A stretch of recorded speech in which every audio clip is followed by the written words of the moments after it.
Aravalli range को लेकर लगातार कई सुर्खियां बनती जा रही थी, जिसे लेकर सुप्रीम कोर्ट ने कल एक बार सुनवाई के दौरान राजस्थान सरकार को फटकार लगाते हुए इस बात को स्पष्ट किया है कि सरकार की ओर से जारी किए गए खनन के पट्टे रद्द होने चाहिए। हालांकि सरकार ने इस पर जवाब जरूर दिया है कि सरकार की कोशिश है कि जिन जगहों पर अवैध जो खनन हो रही है उनके पट्टे निरस्त किए जाए, लेकिन अरावली क्षेत्र को लेकर लगभग 20 जिलों के अंदर राजस्थान में एक मुहिम छिड़ी थी, जहां पर अरावली को बचाने के लिए लोग सड़कों पर नजर आए। उस पर जो केंद्र सरकार की ओर से एक परिभाषा सुप्रीम कोर्ट को दी गई, सुप्रीम कोर्ट ने उस परिभाषा को मंजूर किया और स्वतः वापस पर संज्ञान लिया गया, क्योंकि लोगों का विरोध काफ़ी तेज हो गया था। दरअसल सुप्रीम कोर्ट के अंदर जो परिभाषा दी गई थी वो ये थी कि 100 मीटर के दायरे में जो पहाड़ होंगे वो अरावली कहलाएंगे, यानी अरावली रेंज में वो आएंगे। और उसके अलावा उसमें कई ऐसी खामियां थी जिसमें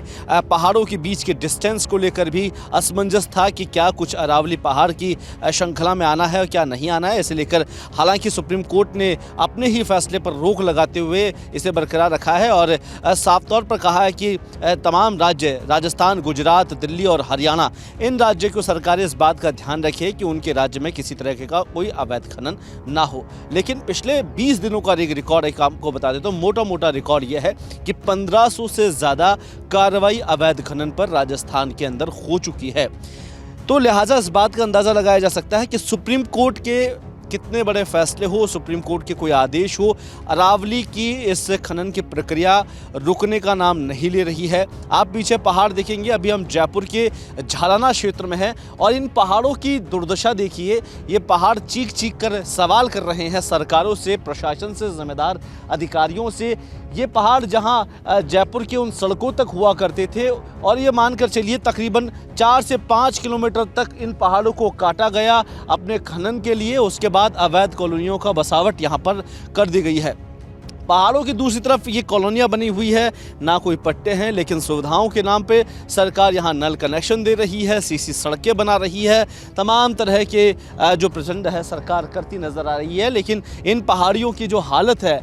कई जर्जर हो चुकी है, कई ख़त्म होने के कगार पर है। पहाड़ के नीचे घना जंगल है, लेकिन वो जंगल भी धीरे धीरे लकड़ी की कटाई और तमाम जगहों से बिल्कुल ख़त्म होने के कगार पर पहुँच चुकी है। तो ये तो राजधानी जयपुर की है, जहाँ से महज 10 और 15 किलोमीटर के दायरे में सरकार और प्रशासन के तमाम आला अधिकारी बैठते हैं, फॉरेस्ट डिपार्टमेंट यहाँ है। उसके बावजूद इन पहाड़ों की दुर्दशा चीख चीख कर सवाल पूछ रही है कि अरावली की इस पर्वत श्रृंखला के दुर्दशा का आखिरकार जिम्मेदार कौन है। लेकिन सबसे बड़ा सवाल ये हो जाता है कि सुप्रीम कोर्ट ने जब अपने फैसले पर रोक लगा दी है तो आखिरकार ये खनन की जो प्रक्रिया है वो रुकने का नाम क्यों नहीं लिया है। सरकार कह रही है कि हमने राजस्थान में खनन को रोकने के लिए भरपूर प्रयास किए हैं, लेकिन आखिरकार राजस्थान में ये खनन की जो प्रक्रिया है वो आखिर कब खत्म होगी। हालांकि फिर सुनवाई होनी है सरकार के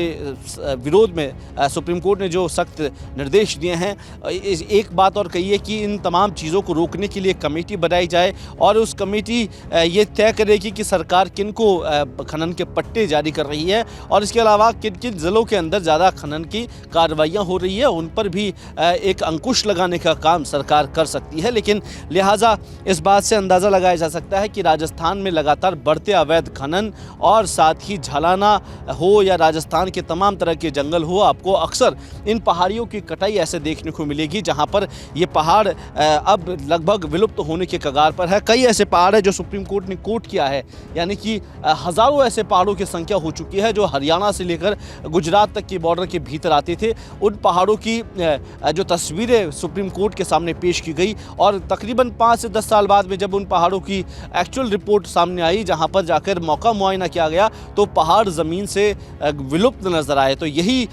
स्थिति आपको दिखाने के लिए हम यहाँ पहुँचे हैं कि ये जयपुर का झालाना क्षेत्र है और यहीं से ही झालाना लेपर्ड सफारी की दूरी ज़्यादा नहीं है, तकरीबन 3 से 4 किलोमीटर के डिस्टेंस पे यहाँ पर लेपर्ड सफारी है जिसको राज्य सरकार ने डेवलप किया है। और वहीं उसी सफारी के नज़दीक में ये पूरा बसावट बसी हुई है। आए दिन यहाँ लेपर्ड्स के अटैक होते हैं, मूवमेंट रहता है और जंगल के पास में बने हुए घर कहीं ना कहीं इस बात का सबूत है कि यहाँ पर अत्याधुनिक तकनीक के माध्यम से यहाँ पर भ्रष्टाचार हुआ है और उस भ्रष्टाचार की भेंट चढ़े हैं यहाँ पर हजारों घर। तो क्या आने वाले समय में सरकार इन घरों पर एक्शन लेगी? क्या ये जंगल की ज़मीन, जंगल का जो एरिया है वो वापस कवर करने की कोशिश करेगी? क्योंकि सुप्रीम कोर्ट ने वनों के संरक्षण को लेकर,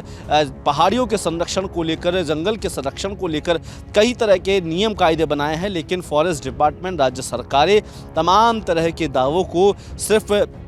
एक पटाखे के तौर पर मानती है। कुछ देर जलते हैं, उसके बाद